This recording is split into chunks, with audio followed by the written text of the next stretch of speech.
সালামু আলাইকুম viewers, welcome to recipes by Izan's মম।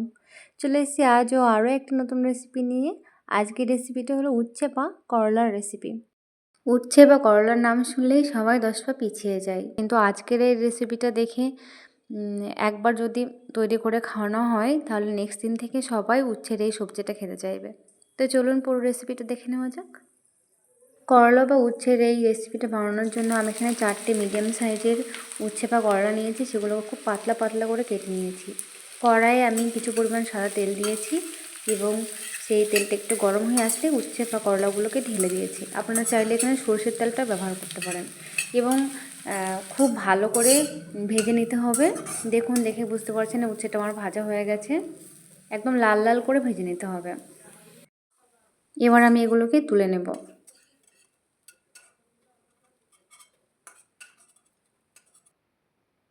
তুলে নেওয়া হয়ে গেছে, দেখুন কালারটা দেখেই বুঝতে পারছেন। এবার আমি ওই একই কড়াইয়ে আর কিছুটা সরষের তেল দিয়ে দিচ্ছি।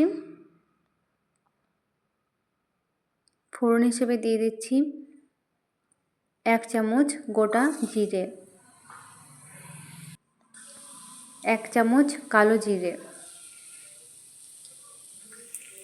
হাফ চামচ মতো গোটা সরষে, একটা মিডিয়াম সাইজের পেঁয়াজ দিয়েছি, একটা শুকনো লঙ্কা দিয়েছি আর 3টে কাঁচা লঙ্কা চিড়ে দিয়েছি, 4টে রসুনের কোয়া দিচ্ছি।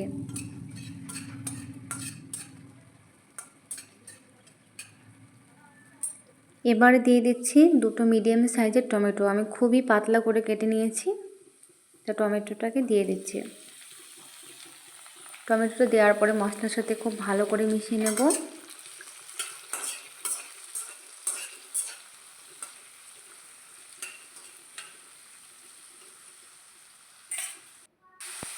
এবার দিয়ে দেবো কিছু শুকনো উপকরণ, দিয়ে দিচ্ছি লবণ 1 চামচ, 1 চামচ হলুদ গুঁড়ো, 1 চামচ লঙ্কা গুঁড়ো,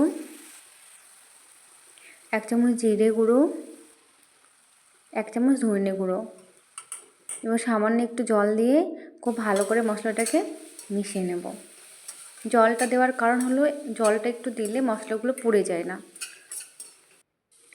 তো মশলাটা খুব ভালো করে কষে নিতে হবে। যখন মশলা থেকে তেল ছাড়বে এরকম অবস্থাতে আমি ভেজে রাখা উচ্ছেগুলোকে দিয়ে দিচ্ছি। এবার উচ্ছের সাথে মশলাটা খুব ভালো করে মিশিয়ে নিতে হবে।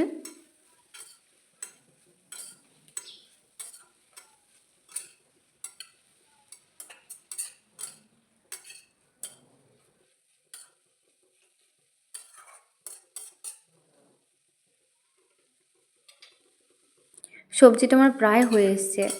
যখনই দেখবেন যে সবজি থেকে একটা তেল ছাড়ছে, তেল ছাড়া ছাড়া ভাব হচ্ছে, তখনই বুঝতে হবে যে রান্নাটা একদম হয়ে গেছে। এবার আমি ওভেন থেকে নামিয়ে নেব। নামিয়ে নেওয়ার পর অন্য একটা প্লেটে সবজিটাকে পরিবেশন করব। সবজিটা কিন্তু খেতে অনেক ভালো হয়, আপনারা অবশ্যই করে বাড়িতে ট্রাই করুন এই প্রসেসটা ফলো করে। আশা করি অনেক ভালো হবে, আর ভালো হলে অবশ্যই আমাকে জানাবেন কমেন্ট সেকশানে কমেন্ট করে। আর ভালো থাকবেন, সুস্থ থাকবেন। আজ এই পর্যন্তই, দেখা হবে আবারও নেক্সট একটা রেসিপি নিয়ে। আর ভিডিওটা ভালো লাগলে অবশ্যই একটা লাইক করে দেবেন, পাশে থাকবেন। ধন্যবাদ।